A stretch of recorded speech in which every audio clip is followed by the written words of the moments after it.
everyone, it's Prita from Pageant Professors. Today I want to talk to you about makeup brushes. Now we're doing a lot of beauty tutorials and talking about makeup looks that you can do for yourself, whether it's for the pageant stage or during interview or even appearances, but the key to really a great makeup application is having the right tools to use with it. So today I'm going to go over some of my favorite makeup tools and brushes that you can find, and even some that maybe you can avoid and save yourself a lot of cash.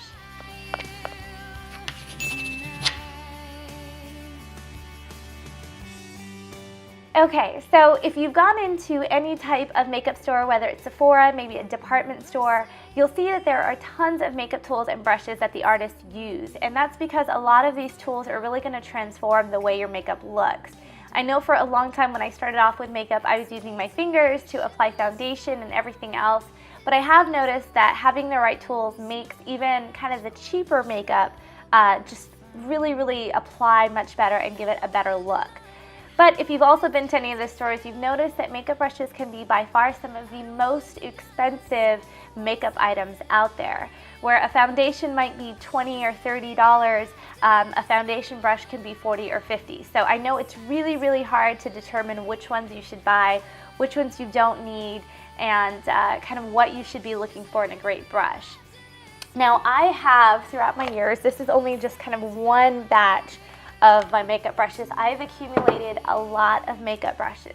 And while there are some that I found that I use a lot and I really like, there is even more that I found that I bought because I thought I needed them and they are not used nearly enough, certainly not enough for what they cost. So I wanted to kind of just give you a quick review of, I'm going to give you 5 of my favorite must-have brushes and tools, because one of them is not a brush, and then kind of go over some of the ones that I did buy, and in hindsight I probably didn't need to. Maybe that'll save you a little bit of time and energy and cash. So let's dive right in.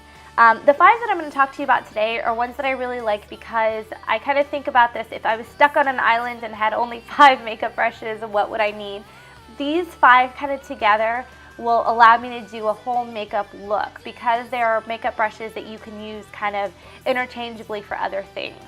Now, even though you go to a store and you see a brush that says, okay, this is an eyeshadow brush and this is a powder brush and you can only use a powder brush for powder and you need a blush brush for whatever, I have found that makeup brushes are useful for whatever you use them for. So if you find a blush brush that works great for foundation or a contouring brush that works great for eyeshadow, whatever it is, it's all based on how you use it. And that's, again, why I like these 5, because even though they're designated for one thing, I've been able to find a ton of other uses for them, which to me makes them really great. The first one is going to be the Airbrush Foundation Brush. Now, if you wear foundation, you might have noticed this is kind of the standard foundation brush, a flat tip, it's kind of dense. And while this is a great brush, and I certainly use it if I'm doing heavier makeup, you'll notice it can also leave kind of streaky lines, and it does, because it gives a heavier application, it doesn't look as natural. This brush is great because you actually use it to buff. It's really fluffy, as you can tell, almost like a powder brush, and use it to kind of buff your foundation in. And using that circular motion, it kind of gives a streak-free, very light airbrush finish to it, which is actually what it's designed for. And I first found this foundation because I was buying brush because I was buying the Makeup Forever Airbrush Foundation and it was recommended. Now at first I thought I didn't need it, and you certainly don't need it for that, but I really like it, not only because it does a great application for my foundation, but you can also use it for your blush, whether you're using a powder brush or a cream brush. Because it's got that fluffy, it'll pick up any type of, if you're using it for your blush, here I've got a little bit of blush on there, you can use it and just kind of dab it onto the apples of your cheek. It'll give kind of a very light feel. But also with the cream blushes, if you get a little bit of cream right there on the tips, because it's so fluffy, it won't give you a dense cream look as if you were using kind of one of these flatter foundation brushes. It won't be so dense, it won't be so streaky. You can blend it out and it'll be really light. It's great for bronzers, it's great for pretty much everything. So, I really like it. I think it was a $30 brush, so it's not cheap, but it's one that you'll find a lot of uses for in your arsenal. Another makeup brush I really like is this one is also Sephora. I have the MAC version as well. This is the Pro Contour Brush. It's called the Blush Contour at number 74. The MAC equivalent, and I do have both, is the 109. They're both pretty much the same thing you can see there, but I believe the Sephora one is slightly cheaper. But I like this because I can use a bunch of stuff. If you want to, you can use this as an all-over foundation brush. It's great with liquid. I know it's kind of puffy, so you wouldn't think so, but same with this one. You can buff it all over your face. You can also use it for contouring any type of powder contour. It'll pick up a lot of pigment and color, and you can contour since it's small enough to kind of get in right at the angles of your cheekbones on the side of your nose. Powder, liquids, whatever you want to use it for around your face, it's great. It's great as a highlighting brush. I like it because as opposed to this, it's a little bit smaller. You can get a little more of a defined look. So it's really, really flexible. Again, same thing with blush, bronzer, anything else. Another brush I really like is the MAC 224. This is supposed to be an eyeshadow contouring brush, which I definitely use it for, but it's also great. I have a couple of them because I use them for so many things. It's great for if you have liquid concealer. I have the Pro Longwear by MAC, which is a very kind of runny almost concealer, but it's great because you can buff it underneath your eye as a concealer buffer. If you're using any type of powder underneath your eye, maybe to set your concealer or a corrective color powder, it's also great for that because it's small enough to get under your eye, small enough to help with any contours on your side, and again, it's great for the eyeshadow creases to really, really help blend out the color. It's a great, great go-to. I think this one was like maybe $19, but it's really something that you'll be able to find a lot of use for. So if you had to pick just one eyeshadow brush, I would pick this. It can do everything. The last brush is going to be, gosh, this isn't even the right number. It's 212 SE by MAC, but I think that's because I got this in a Christmas palette set. So, but what it is basically just a stiff, flat brush. You can use this for eyeliner. You can use it for your, if you have powder or eyebrow gel stuff. It's great for that as a brow pencil because you can fill in your brows really, really easy.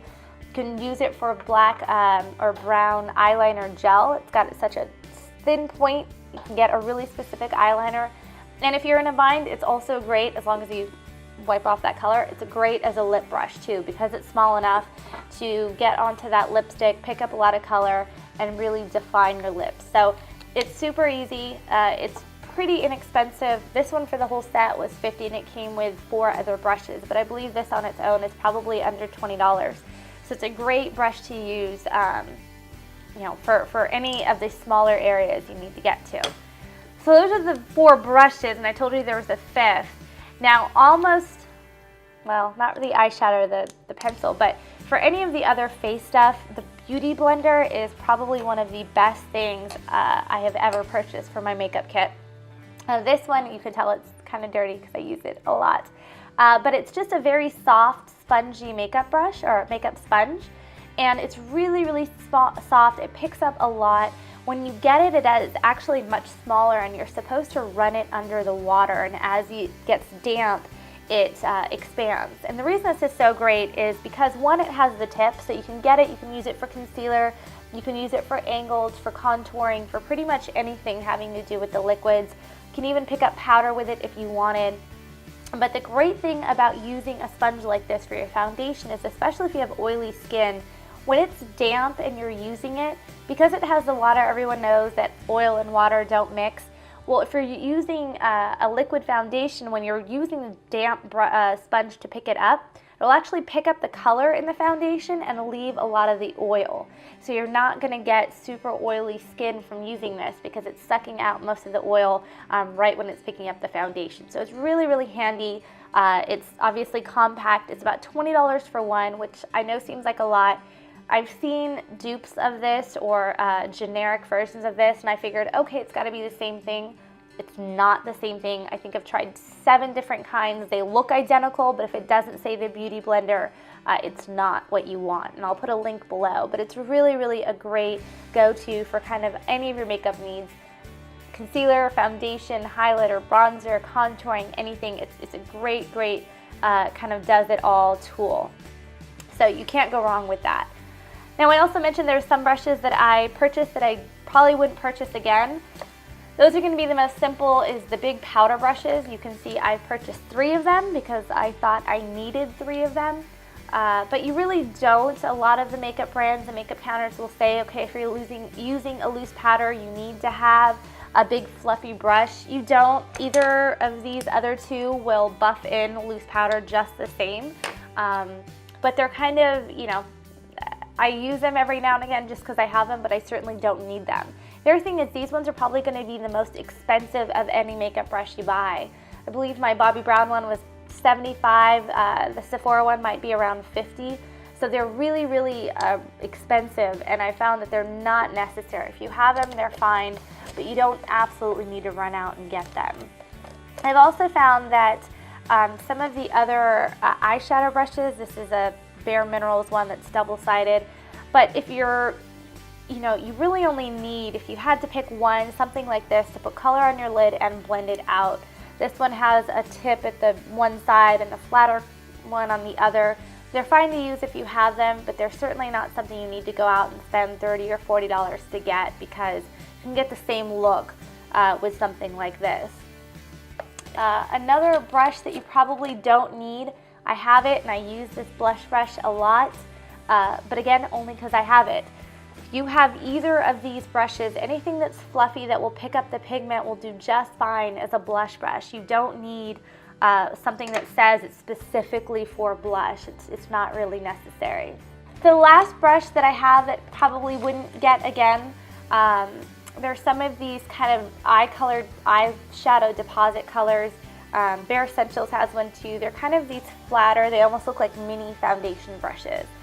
They're fine to use if you have them. I've kind of used this one for pigments, and that's why it's bright green, or different things, but they're certainly not something that you couldn't get using either your fingers or other tools. So they're good if they come in a mix kit, they're awesome, but not something you need to go out and spend a ton of money for. So that's kind of going over my favorite makeup brushes and tools and some of the ones that maybe you don't need. But now I want to hear from you. Go ahead and leave a comment in the section below. If you've tried any of these makeup brushes, maybe you have others that are your favorites, definitely want to hear from you. So go ahead, leave me a comment in the section below, and we'll see you soon. Okay guys, that's it for this training video. We really hope you enjoyed it. And if you did, that's awesome, because we have so much more great pageant instructional content just waiting for you. In fact, we put together an awesome training course called The Secrets to Mastering Your Onstage Questions. Now the best thing about this course is it's not only going to show you how to master your onstage question, but it's also going to show you how to really step up your game during the interview portion of your competition. And we all know how important interview is, right? Now here's the good news, is getting this training course is super simple and completely free.